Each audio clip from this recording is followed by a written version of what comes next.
The setting: the Thunderbolt train heist of New York. In the early 1960s, the United States was undergoing immense social and economic transformation. New York City, the nation's beating heart, bustled with both possibility and peril.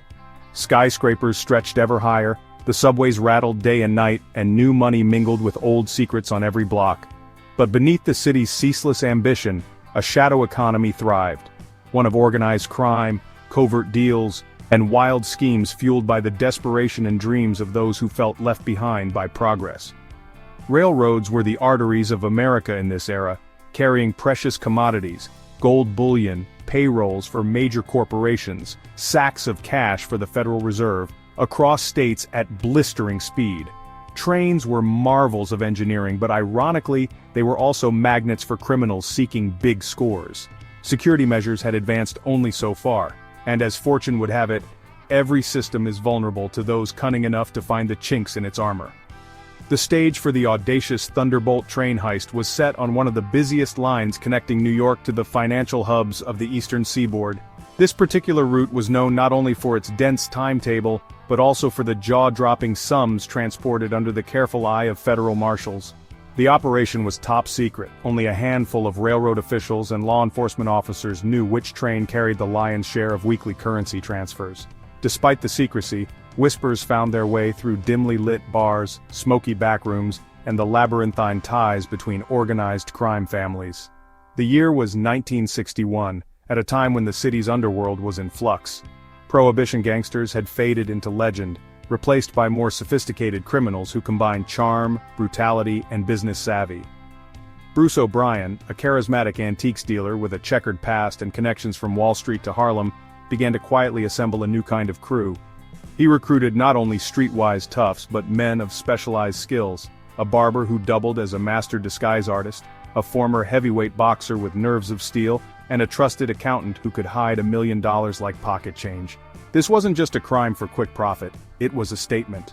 The plan was to intercept an armored train on a rainy Friday night. At the moment, it carried the Federal Reserve's quarterly payroll. Orchestrating a feat of such scale demanded intimidation, meticulous timing, and inside information.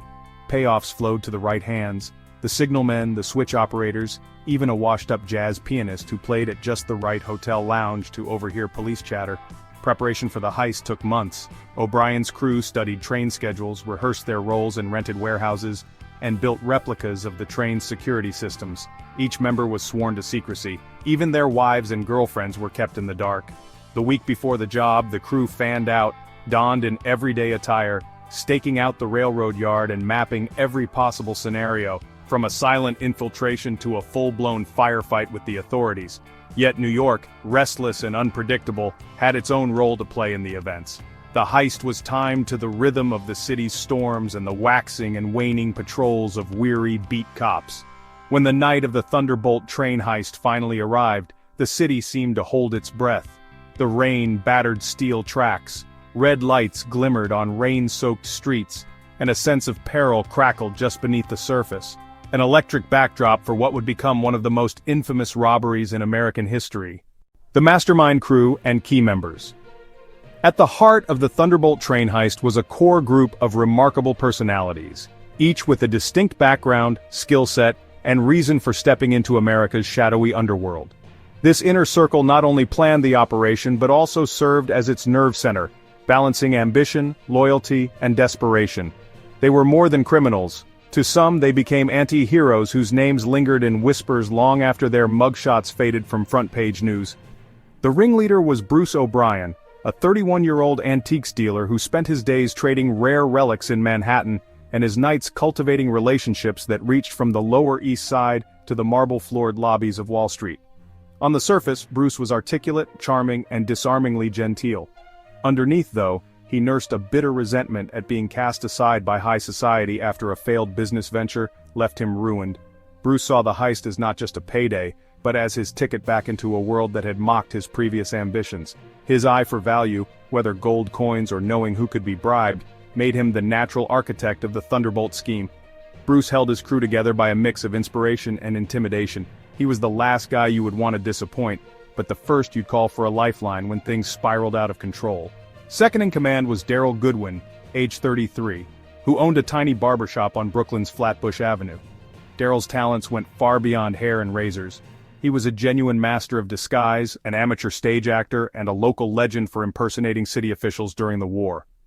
Daryl's connections, especially among blue-collar workers, cops, and street vendors, gave the heist its crucial edge. His barbershop, always buzzing with gossip and off-duty detectives, doubled as an informal information hub. Daryl grew up watching his neighborhood transform around him, sometimes for the better, often for the worse. His participation had little to do with money, and much more with a need to outwit a system that seemed rigged against people like him. The muscle of the group was Ronald Edwards, 32, a former heavyweight boxer billed in his prime as the Bronx Grizzly. Ronald carried impressive physical strength and a boxer's tactical patience, attributes that made him essential during both planning and any moment that called for quick, decisive force. Having grown up in the rougher parts of the city, Ronald respected discipline and loyalty above everything. He rarely spoke more than necessary, but when he did, people listened. Years of hardship gave him a weathered look, a deep sense of justice skewed by the harsh realities he'd endured, and a willingness to risk everything for a shot at something bigger than his own two fists. Completing the quartet was Charles Wilson, a 31-year-old bookkeeper who had once kept the ledgers for reputable firms, but an unfortunate gambling habit and a misplaced trust in the wrong friends led him down a slippery slope. Charles had a knack for numbers and no illusions about second chances.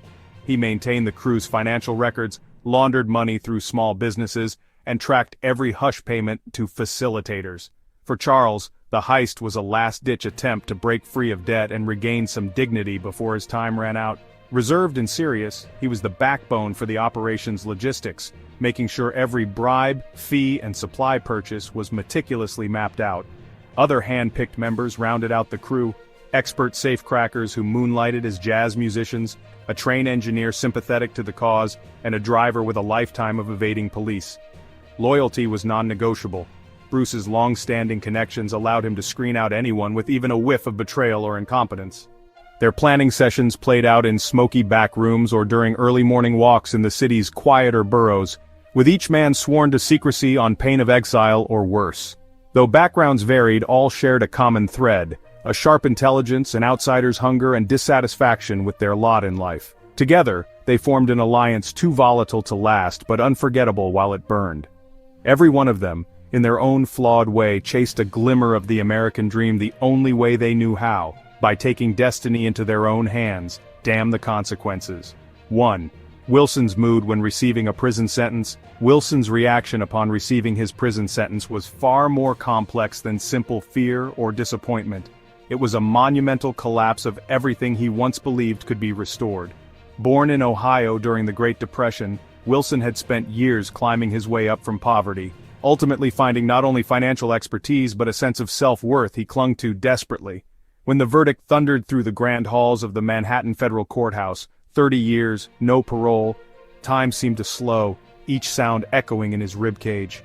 He remembered, for an instant, the weight of the courtroom, the scent of old paper, and the relentless flashes of press cameras. His mother's voice from childhood drifted through his mind, reminding him that no matter how bad things got, you could always claw your way back if you kept your dignity. Now the gavel might as well have been a guillotine. Under the cold glare of the judge, Wilson's shoulders tensed, his hands trembling imperceptibly, but his face stayed a mask. One last show for the world before solitude consumed him.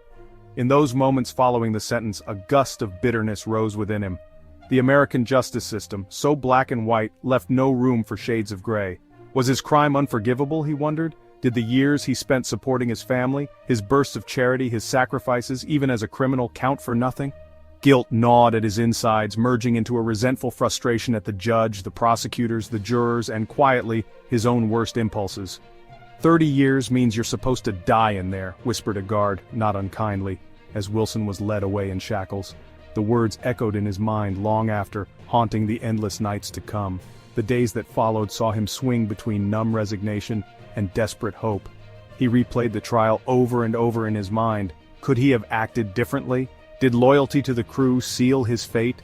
More than once he wrote letters to his family, starting and restarting them, never quite able to find the words to explain. Shame twisted through his stomach as he pictured his wife telling their son that Daddy wouldn't be coming home. As he was processed through bleak corridors, the ink stains for fingerprinting, the harsh fluorescent lights, the barked orders from corrections officers, Wilson forced himself to straighten his posture.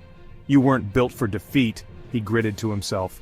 But every step deeper into the penitentiary chipped away at his defiant spirit, replaced with a hollow dread that 30 years behind cold concrete walls was more than any man should have to bear.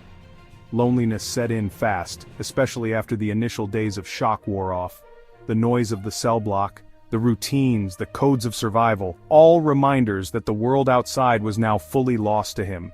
Yet beneath the dread and despair, something stubborn flickered to life, the tiniest ember of resolve, a refusal to completely surrender. His fate might have been sealed by the bang of a judge's gavel, but in Wilson's heart the battle was just beginning. Wilson is at the Chicago North Penitentiary.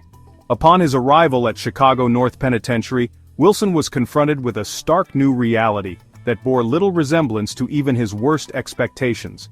The prison itself stood as an imposing relic on the city's frigid north side, its weathered limestone walls stretching nearly 3 stories high, crowned by coils of razor wire that glinted menacingly in the pale Midwestern sun. At all hours, sirens seemed to thrum through the air, punctuated by the clang of steel doors and the distant echo of guards' boots on concrete. Although Chicago's bustling skyline was just visible beyond the walls, to Wilson, the outside world now felt tantalizingly and cruelly out of reach. Life inside was both a test of his endurance and an education in the unspoken language of survival. The cell block where Wilson was assigned, known among inmates as the Quarry, was a cavernous hall of gray with lines of narrow cells stacked like honeycomb. Shortly after arriving, Wilson learned that every move was watched, every interaction measured. The guards at Chicago North prided themselves on discipline. They barked commands with military precision, and infractions, no matter how minor, met with immediate penalties. Wilson, ever the careful observer, quickly understood that self-control and subtlety were his greatest defenses. Adjusting to the rhythms of prison life proved both numbing and disorienting. Routine was everything. Awaken at 5 to the clatter of metal gates, shuffle to the mess hall where watery oatmeal passed for breakfast, then spend long hours in enforced idleness under harsh fluorescent lights. Wilson tried to keep his mind sharp, counting steps as he paced his cell, reviewing legal appeals in his head, and, when he could, exchanging low-voice strategies with fellow inmates. Yet, in the lonely hush of the late hours, even the most rational plans could dissolve into gnawing isolation. Chicago North was notorious among the prison community for its especially tough environment. The constant tension between rival factions simmered beneath a forced veneer of obedience. Every interaction, from the yard to the laundry room, required caution. Wilson kept mostly to himself in those early weeks, warily navigating the intricate webs of loyalty, suspicion, and silent threats.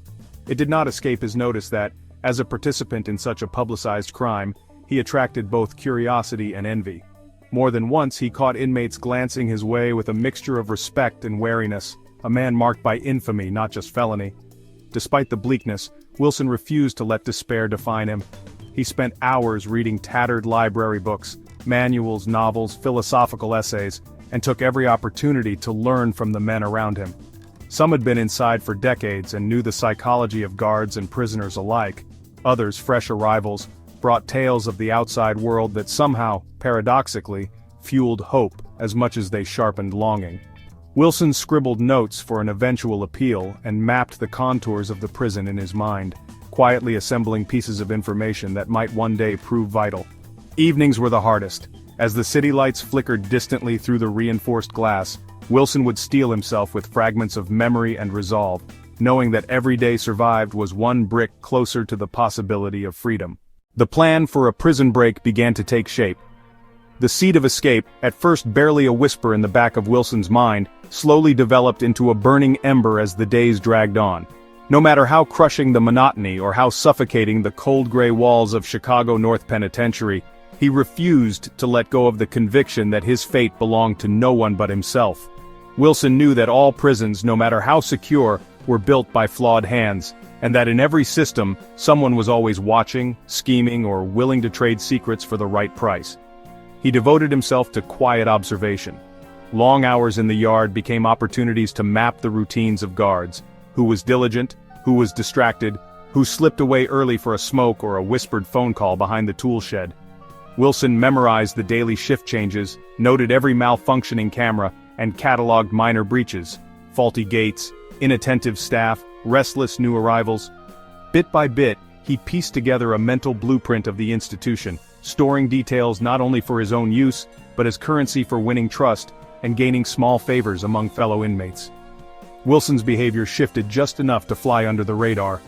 He kept his head down, feigned resignation, resisted making alliances that might threaten his cover, and instead became a steady listener, soaking up gossip and trading harmless favors for valuable bits of information.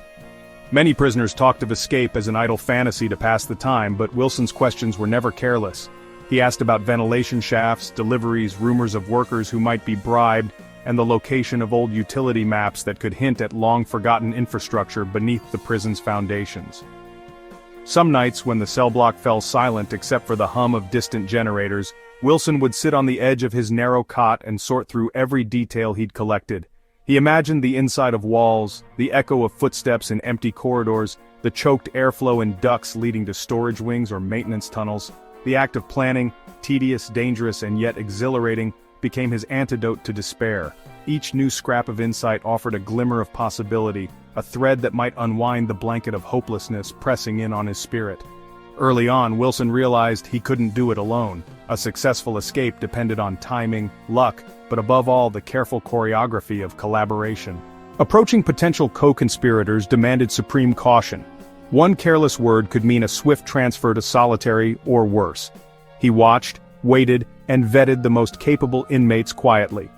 Some possessed the muscle, others technical skills or outside contacts that could facilitate diversion or provide much-needed tools.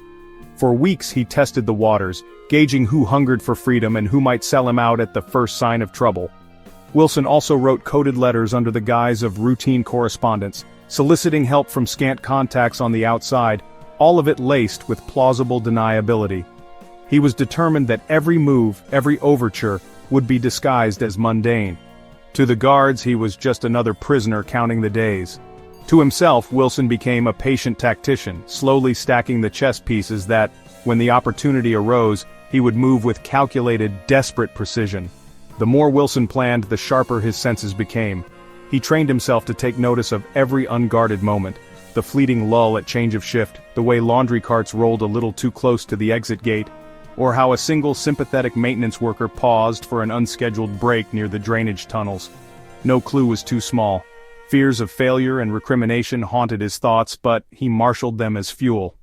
"They think you're beaten," he'd remind himself under his breath at night. "That's your greatest weapon." He spent weeks subtly probing the attitudes of the staff, searching for those with vulnerabilities. A guard with gambling debts, a cook disillusioned with prison wages, a supplier's manager who grumbled about oversight. These were potential avenues, fraught with risk but too vital to ignore. Wilson waited for opportunities but pressed nothing. In his mind, patience equaled survival, and a premature act would snuff out the slim hope he was cultivating. Through all the hardship, the brightest moments were when he felt the machinery of possibility begin to whir. Even as the concrete reality of his sentence pressed in, Wilson fed off the secret knowledge that every day behind those bars was another day spent quietly pulling threads, weaving the tapestry of escape bit by painstaking bit. The dream was still distant, but unlike most, Wilson had begun to make it real, transforming a fleeting fantasy into the marrow of his existence. Chicago Prison: Challenges and Opportunities. Life inside Chicago North Penitentiary for Wilson was a constant duel between overwhelming confinement and the subtle flicker of possibility, even in a place designed to extinguish hope. From the moment he entered, Chicago North issued a brutal introduction to its iron regimen: rigid schedule, ceaseless surveillance, and a population of inmates drawn from every rung of society's underbelly. Unlike the chaos rumored about penitentiaries elsewhere, this fortress ran on a clockwork precision meant to stamp out both individuality and initiative. Yet, within those relentless routines, Wilson found both challenge and hidden avenues for resilience. Every segment of the day brought its own set of obstacles. Morning started before dawn with the clangor of steel gates and lines of men shuffling through fluorescent-lit corridors. The air always carried a chill mixed with the scent of disinfectant and thin oatmeal. Guards scanned for any sign of deviation, not just from rules but from expected attitudes. To the administration, a man's surrender needed to be absolute. Defiance, even in a sideways glance or a word spoken out of turn, could land someone in solitary. Wilson learned quickly to wear a mask of weary compliance. Inside, though, he catalogued everything: shifts of authority, patterns of movement, the mechanical cadence of a place that believed it had no soft spots. There was, of course, the threat of violence underlying every interaction. The hierarchy among prisoners was nuanced and ever-changing, shaped by backgrounds, alliances, and debts that stretched back years. Wilson, though notorious due to media attention, trod carefully to avoid both provoking envy and appearing vulnerable. His ability to listen more than talk, and to offer measured advice when others bickered over trifles, earned him a kind of wary respect. The inmates took note of anyone who didn't buckle, but also anyone who didn't stir up unnecessary waves. Amid all this, opportunity wore peculiar disguises. Small privileges could be earned: an extra few minutes on library duty, a trusted post in the workshop, occasional time with the prison's meager collection of books. Some of these boons came through patient negotiation with staff, demonstrating reliability without overt ambition. Wilson's financial acumen didn't go unnoticed either. He was soon unofficially asked for help smoothing out squabbles over commissary accounts or bartering rationed goods, giving him insight into trade networks thriving beneath the surface. What looked like a strictly controlled society had, in fact, its undercurrents of negotiation and coded favors. The geography of the prison itself proved both daunting and full of clues. Heavy limestone walls wrapped around yards and outbuildings that had been endlessly renovated and repaired, each generation clumsily building on the last. Wilson, alert to detail, began to pick out cracks, literally and organizationally. Some doors closed noisier than others, pipes trembled oddly when winter rain pounded the stones, and the guards' routines, though strict, sometimes bent to life's unpredictable forces: illnesses, weather delays, supply shortages. For every rule carved in concrete, there was an exception hiding in human error. Yet the greatest challenge was psychological. Days melded together, blurring into indistinct months, threatening to erode Wilson's sense of self. He countered monotony by imposing his own disciplines, mentally mapping every square foot of the prison, tracking the cadence of every shift, and reading anything, manuals, legal handbooks, even old fiction, to keep his mind agile. There was a kind of freedom in intellectual labor, however meager, and in realizing that, in surviving his environment, he could begin to bend it quietly to his advantage. From the outside, the prison might have seemed impenetrable, a monolith meant to crush its inhabitants into submission. For Wilson, over time, the very structure that threatened to confine him became a puzzle to be solved, as every day sharpened his powers of attention and adaptation.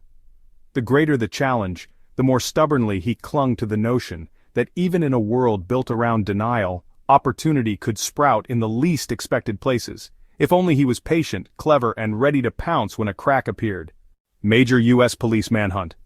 As news of Wilson's astonishing prison escape broke, pandemonium erupted across law enforcement agencies nationwide. It wasn't just another headline, this was a shot fired at the very heart of federal authority. The Department of Justice and the FBI immediately classified Wilson as one of the most wanted men in America. Reports of the jailbreak dominated radio and television broadcasts. Every newscast painted Wilson as a near-mythical fugitive, while officials knew that every hour he remained free burned away at their credibility. Command centers sparked to life in every major city as a no-holds-barred manhunt launched on a scale rarely seen outside of wartime. The FBI, in concert with local and state police, set up dozens of strike teams working around the clock. Agents pored over every scrap of evidence: visitor logs, intercepted letters, payroll records of the prison staff, and even phone calls from suspicious phone booths miles away from the last confirmed sighting.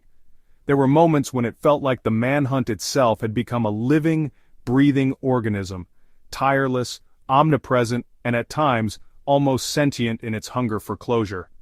Highway patrols established checkpoints every few miles on roads radiating out from Chicago, while undercover agents trawled bus stations, railway hubs, and airports. Airlines received strict orders to scrutinize every passenger manifest.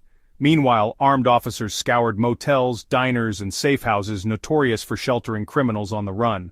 Wilson's face appeared on every post office wall, a stark, grainy photo with "Wanted" stamped in bold. The reward for information kept ticking higher, drawing out informants, con artists, and desperate citizens hoping for quick cash. But Wilson proved to be as elusive as the legend suggested. For each promising tip, there were twice as many dead ends. Wilson had planned his escape meticulously, leaving few personal traces and moving noiselessly through networks sewn shut with bribery, favors, and perhaps sheer luck. Some believed he'd slipped onto a train in the dark, others whispered about clever disguises. One persistent rumor claimed he'd been seen at a midnight diner in rural Iowa, while another suggested he'd already crossed the Great Lakes into Canada. Each tip set off a flurry of law enforcement activity and media speculation, but always, they arrived one step too late. The pursuit tested the limits of technology and human ingenuity. Investigators deployed new techniques, early versions of criminal profiling, voice recognition through wiretaps, and advanced fingerprint comparisons, to tease out leads from the chaos. Old contacts, both above board and below, were leaned on for information. Retired detectives came out of solitude to offer insights into Wilson's habits and psyche, suggesting that his intelligence and resourcefulness would keep him on the move. Surveillance teams fanned out to watch not just the most obvious associates but distant relatives, wayward friends, even childhood neighbors. It became a game of patience, calculation, and relentless pressure, either to flush Wilson out or to corner him by shrinking his options with each passing day. The toll on law enforcement was immense. Some agents became obsessed, working weeks without rest. Frustration simmered in press conferences as officials were grilled about wasted resources and unanswered questions. Still, public fascination grew. Newspapers published daily updates, citizens joined posses in remote areas, and self-appointed vigilantes sometimes complicated leads. The specter of Wilson, a criminal who had stared down federal power and vanished, took on a life of its own, both terrifying and thrilling the American imagination. Through it all, one fact remained. Wilson had not simply fled. He had evaded the full might of American justice, and as days turned to weeks, every new lead represented not just hope for his capture, but a battle for the integrity of law and order in a country that prided itself on never letting criminals slip through its grasp. 1. Wilson settled in the suburbs of Quebec. Far from the roaring highways and relentless doggedness of the American manhunt, Wilson finally found refuge in the quiet, forest-strewn suburbs of Quebec. Settling down outside a sleepy francophone village, his first days were a heady swirl of unfamiliar sounds, smells, and constant vigilance. Gone were the sharp commands of guards or the metallic echo of prison doors. Here, the air rang only with the calls of evening birds and the distant whirring of snowmobiles in winter. Life in these outskirts was defined by the changing seasons, summers green and lush, winters heavy and hushed with snow piling up along narrow roads. At the beginning, everything felt like an act. Wilson, going now by the name Ronald Lowe, adopted habits, dress, and a French-Canadian accent to blend in, practicing his phrases in the mirror late at night. He rented a modest farmhouse on the edge of the woods, where neighbors, curious but polite, largely kept to themselves. The daily chores were grounding, tending a small garden, learning to split firewood, and shoveling endless drifts of snow forced him into a rhythm that could almost pass for peace. Nevertheless, every knock at the door or stranger's glance made his heart stutter. Rebuilding a life required careful choreography, especially with a family in tow. Wilson enrolled his child in a small local school, his wife volunteering at the church bake sales, all smiles and secrets. In this insular community, news traveled fast, so Wilson made it a point never to draw attention. No flashy cars, no late-night visitors, no associations with outsiders. Each month, he checked if anyone had taken too keen an interest. Was there a slow car lingering on the lane or a new face at the general store? He lived by instinct, watching for the smallest tremors in the placid calm. Financially, caution was everything. Wilson never deposited all his money at once, always paid in cash, and used subtle, circuitous means to launder what remained of his American fortune through the help of a friend in Montreal's bustling underworld. Over time, suspicious minds gave way to mundane routines. He fixed fences for neighbors, bartered homegrown tomatoes for preserves, and even helped coach a youth soccer team, but he was never fully at ease. Every conversation with local authorities, every request for paperwork, brought him back to the razor's edge, knowing that Quebec's tranquility was only ever borrowed time for a man in hiding. Still, something unexpected happened amid the boredom and anxiety. Wilson found slivers of solace. In quiet mornings, Drinking strong coffee near the mist-frosted kitchen window, he imagined what freedom meant beyond simply staying out of prison. He read French novels from the library, let his guard down in brief moments, and began to hope. Yet even as routine solidified, the fear of discovery never faded. It merely wove itself into the fabric of everyday life, making his heart race whenever the news mentioned anything from America or when unfamiliar feet crunched down the snowy path toward his door. 2. The inspiration from Big Harper to fellow prisoners. Big Harper had always been regarded by prison guards and fellow inmates as a background character, a gentle giant with broad hands shaped by years of carpentry and a gaze that drifted somewhere between nostalgia and defeat. Sentenced for his role as a lookout during the Thunderbolt heist, Harper faced decades behind bars, a reality he tried to swallow with daily exercises, silent prayers, and the devotion to small woodworking projects in the prison shop. But day after day, the weight of his future sat heavier, and he accepted his fate with a kind of resigned endurance, until the day word spread through the prison grapevine. Wilson had escaped. In that instant, something subtle but seismic shifted inside Big Harper. The news didn't carry with it jealousy or resentment, it brought a surge of hope and a radical, almost electric reconsideration of what was possible. The routine monotony of prison, once unbreakable, was now fissured with the tantalizing idea that even the most insurmountable walls could be outwitted. The legend of Wilson's escape was retold in whispers at mealtime and in the exercise yard, growing with each telling, from tales of his cunning to rumors about coded letters and invisible alliances. For Harper, the story became more than a myth. It was a call to arms, the validation that he too might still steer the course of his own life. In the haze of the rec room one evening, sitting with a battered chessboard in front of him, Harper found himself replaying every detail of Wilson's apparent ingenuity. Could any prison truly hold a man forever, if that man had the heart and mind to resist? Unlike the cold-blooded or impulsive inmates who openly bragged about breaking rules, Big Harper's inspiration brewed quietly. He began to study the routines around him, not just the guards, but the subtle codes of behavior among prisoners, the way supplies moved from one wing to another, and how a single missed radio call could trigger a cascade of confusion. Each detail became a potential thread in a larger tapestry, as if Wilson had left behind not only a gap in the cell block, but a blueprint for possibility. The change did not go unnoticed. Other prisoners could feel a rising pulse in Harper. His posture grew more upright, his eyes more attentive, and instead of mechanical compliance, his actions carried a spark of purpose.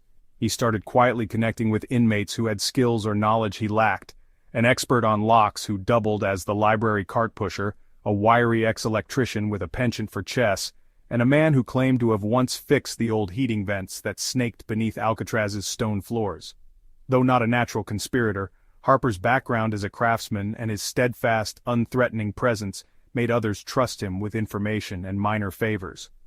What set Harper apart was not bravado but dogged resolve. He didn't want glory. He wanted a second chance, and Wilson's daring had illuminated a single pivotal truth: that hope, given the right fuel, was the first and most essential tool for escape. As the legend of Wilson grew in the prison's echoing halls, so did Harper's conviction that the next chapter of their story had yet to be written, by his hands, patiently, one small risk at a time. Big Harper and his days in Alcatraz prison. Big Harper's transfer to Alcatraz marked a new and jarring chapter in his life, one that would test the limits of his endurance, resilience, and identity. Perched like a fortress on an island shrouded in fog and legend, Alcatraz was America's most infamous penitentiary, reserved for those the justice system deemed too dangerous or incorrigible for lesser prisons. Its stone walls rose high above the crashing surf, its windows mere slits letting in little light or warmth. For Big, stepping out of the prison launch and onto the damp concrete dock felt as if he'd crossed into another world, one where hope was a resource more precious and rare than any contraband smuggled past the watchful eyes of the guards. The daily regimen inside Alcatraz was unrelenting. Wake-up calls blared before sunrise, shattering any lingering fragments of restless sleep. Each morning began with a head count, prisoners forced to stand in line, backs straight, as guards scanned for any sign of disobedience or aberrant behavior. Breakfast, eaten in near silence under the gaze of armed officers, was typically meager and tasteless: watered-down oatmeal, hard bread, and sometimes a sliver of fruit. Big, despite his size and reputation, found himself shrinking in spirit at the prospect of another endless day, broken into predictable increments. enforced work in the laundry or at the docks, then lockup. Then a brief yard period where the cool ocean wind hinted at the world beyond the bars. Alcatraz's architecture was designed not just for containment, but for psychological warfare. Harsh artificial lights illuminated the cell blocks both day and night. Privileges were exceedingly rare, and the threat of solitary confinement, a bleak, echoing void known as the hole, hung over every interaction like a guillotine. The prison's infamous rules, silence at all times, gnawed at the soul as routines became mind-numbing. Isolation ate away at even the toughest inmates, and fresh faces rarely lasted long without showing cracks.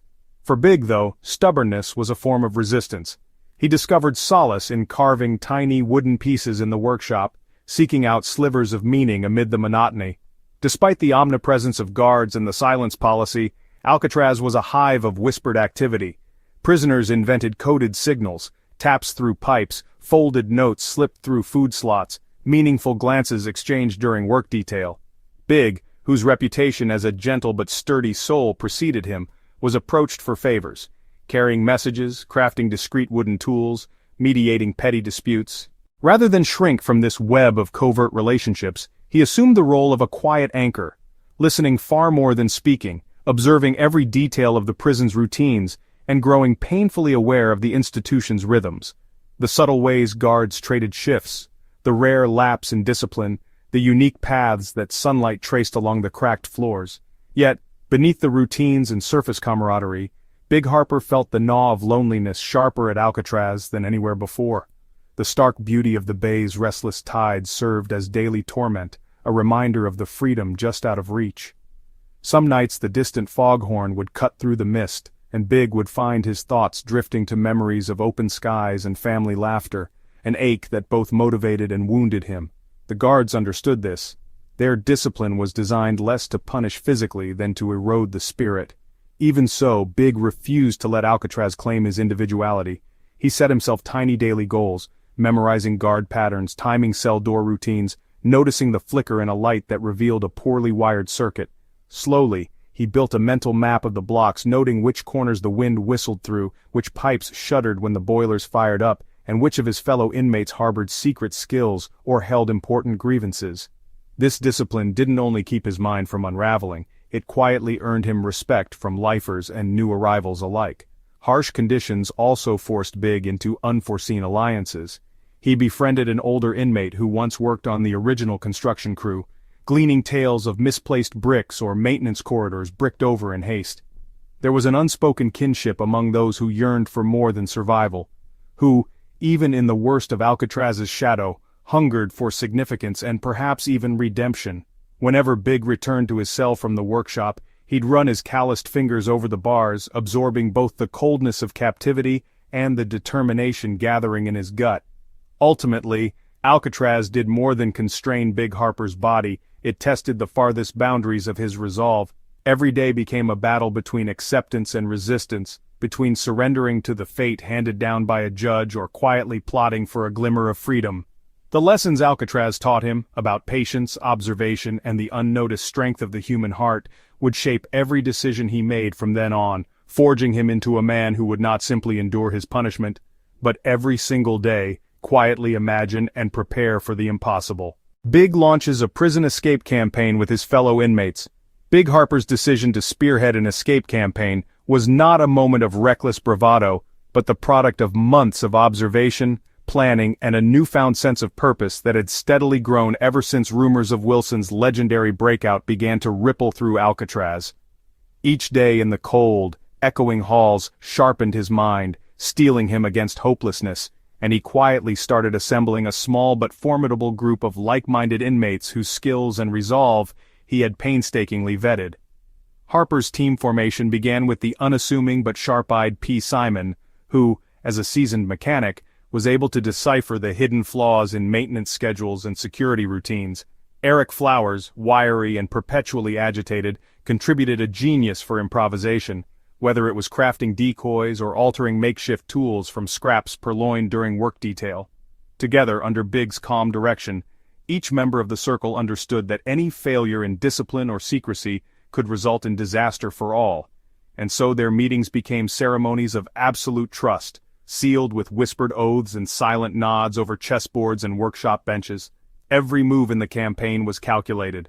Harper learned to read the rotation of guards, noticing how the afternoon shift tended to drag near the administrative block just after lunch, creating a recurring gap in surveillance.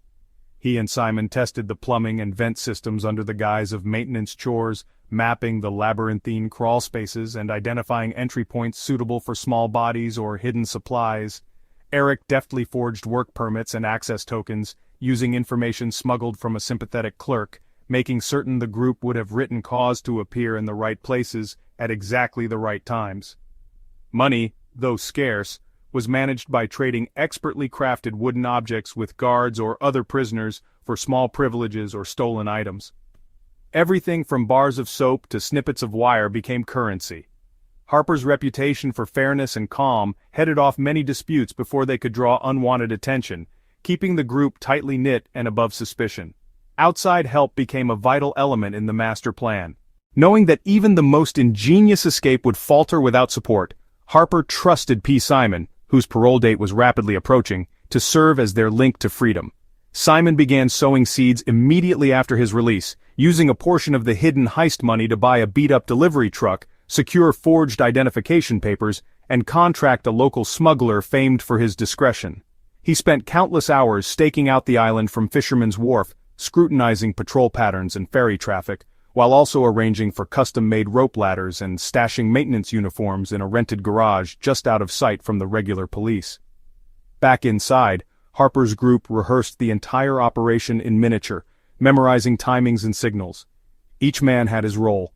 While Eric and Harper crafted distractions, from simulated plumbing leaks to a staged altercation in the laundry, others moved quietly to the predestined exit point.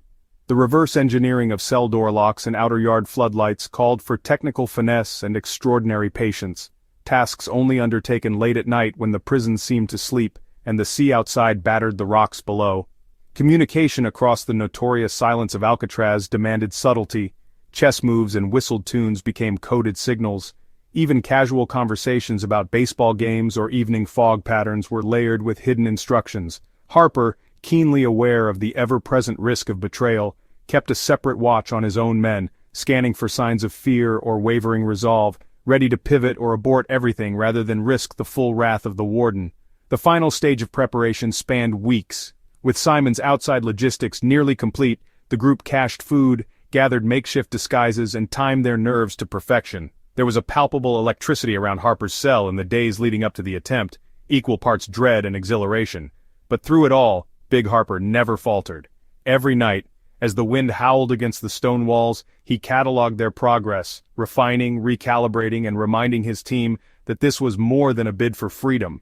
It was a stand against a fate that had been forced upon them. Hour Zero and the historic escape from Alcatraz. The night of Alcatraz's most infamous escape arrived like a silent storm, the air crackling with an intensity that only those caged for years could truly sense.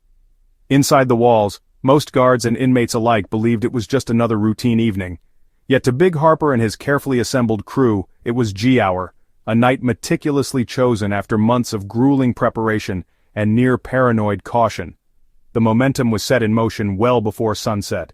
Big Harper, heart pounding in steady yet anxious rhythm, checked every element of the plan with military precision, a subtle cough exchanged with Eric as a signal, the hidden scrap of cloth tied near the laundry chute, 2 short knocks passed between cells. Even the smallest mistake could mean a lifetime in solitary, or death. Each man that night was at once terrified and energized, moving in practiced silence honed by endless rehearsals in the shadows of Alcatraz's looming cell blocks. At precisely 11, when the night shift's vigilance typically dulled, the operation began. In the kitchen, one accomplice created a distraction, sending boiling water sloshing onto the floor and prompting a pair of guards to rush from their posts. That momentary lapse was enough. Big Harper and Eric pried loose a disguised ventilation grate, an engineering feat that had taken weeks to perfect without arousing suspicion. Muscles straining, they wriggled into the narrow darkness, squeezing past frigid pipes and cobweb ducts, their senses sharpened to every groan of the aging facility. As they navigated through twisting maintenance passages above and below the main corridors, whispered signals traveled from co-conspirators left behind. Each cue confirmed that so far, no alarm had been raised. Meanwhile, outside, P. Simon, a former inmate turned facilitator, was poised by the wall in a battered delivery truck, engine idling with the muffled patience of someone who knew their own future hung on this night. Beneath the main yard, the team's inside man triggered a fuse box short, plunging the western yard lights into momentary shadow. The world inside Alcatraz suspended, guards frantically radioed the maintenance room, inmates shuffled in confusion, and for a few breathless minutes, the legendary security of the Rock was, for the first time in memory, fractured. Seizing the opportunity, Big Harper and Eric maneuvered along their memorized path, stripping off uniforms they had tailored in secret, and donning plain clothes stashed 3 nights earlier in a water tank alcove. As they arrived at the inner yard wall, a monumental barrier even to the most desperate, they waited for the precisely timed signal from the outside, 2 flashes of a makeshift lantern Simon had rigged in the truck. With nerves taut, Big Harper tossed the rope ladder painstakingly woven from bed sheets over the edge. Eric double-checked the knots, his breath clouding in the cold marine air as adrenaline surged. Scaling the wall felt unreal, each heartbeat a gunshot in his ears, the world below blurring into a dizzying rush of freedom and fear.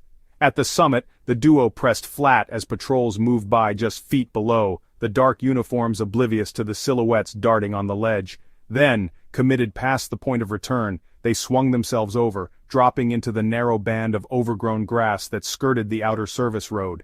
Chilled and scraped, they sprinted to the waiting vehicle, suppressing the urge to shout in either triumph or terror. Simon, face inscrutable beneath a fisherman's cap, swung the door open as if it were any ordinary midnight delivery. Big and Eric tumbled in, scraping mud over their shoes, handing off a prearranged bundle marked only with crude hand signals to Simon, final confirmation of their identities. No words were exchanged. The truck, battered and unremarkable, rumbled away as quietly as it had come, disappearing into the tangle of fog that rolled along the bay. Inside Alcatraz, the dawning chaos of discovery would not come for another half hour. Harper's decoys, dummy heads crafted in the likeness of sleeping inmates, bought them precious time as guards cycled through shift change. When the alarm finally howled, it shattered the legend of Alcatraz's infallibility in a single devastating instant. Sirens blared, floodlights swept the island, and the first search parties scrambled in every direction, all too late. By the time order was restored, Big Harper and Eric were already weaving through the winding streets of San Francisco, free men for the first time in years, their fate now intertwined with myth and the long shadow of the law. The journey of escape and a new life in South America. From the icy fogs of San Francisco Bay all the way to the blazing sun of Rio de Janeiro, Big Harper's escape was just the prelude. What followed was an odyssey that tested his cunning, courage, and the limits of reinvention. The crossing from the United States to South America was neither quick nor simple. It was a mosaic of calculated risks, false leads, and a relentless will to disappear from the eyes of the world. After fleeing Alcatraz under cover of darkness, Big orchestrated a low-profile journey through the American heartland, alternating between boxcars, backroads, and the occasional ride from a sympathetic stranger, unaware of his true identity. He steered clear of major highways and busy cities, traveling mostly at night, changing appearances best he could with each new stop. Harper relied on the broad network of criminal contacts quietly cultivated during his former life, a fading set of code words, cash stashes, and the rare trustworthy smuggler on payroll.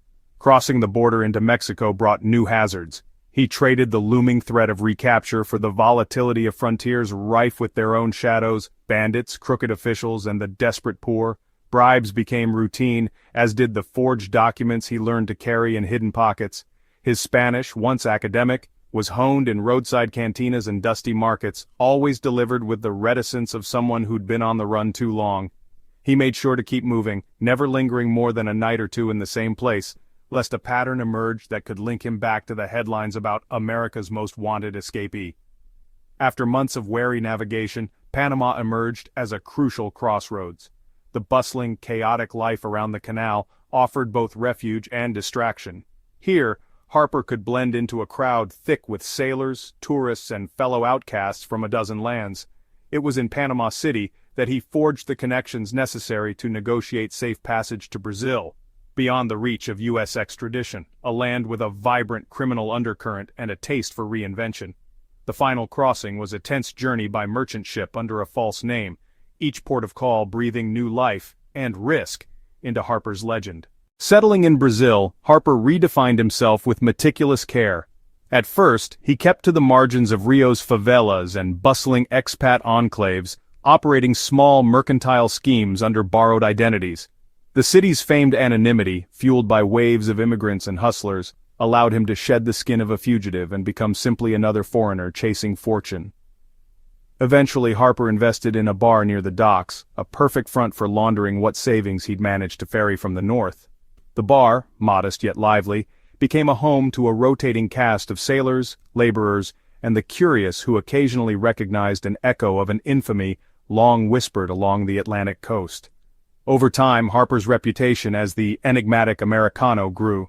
He was both generous and reserved, quick to extend credit, yet slow to reveal stories from his past. Loneliness ran like an undercurrent, never quite surfacing, informing his cautious friendships and private ritual of writing a diary in English by candlelight. In this distant haven there were moments of true peace. Sunrises over Guanabara Bay, samba music drifting on humid nights, the smell of feijoada shared with neighbors who now cared little about his origins. With the distance grew a bittersweet clarity. Harper flourished by embracing change, giving jobs to those on the edge and supporting local charities discreetly, as if searching for some balance for all he'd fled. He even penned a memoir, changing every name and detail, published in translation, a sensation among the city's English-speaking community, and a minor scandal among the older expats who suspected the truth behind his carefully woven tales. Still, every carnival, as fireworks lit up the Rio night and strangers pressed too close, Harper would feel the old unease rise. The knowledge that every chapter of freedom carries its price, and the dogged memory of a cold island fortress, never entirely fades. His legacy was not merely an escape, but in the way he built, rebuilt, and risked connection again far from his former world, giving his story an ending richer and more human than any cell or headline could confine.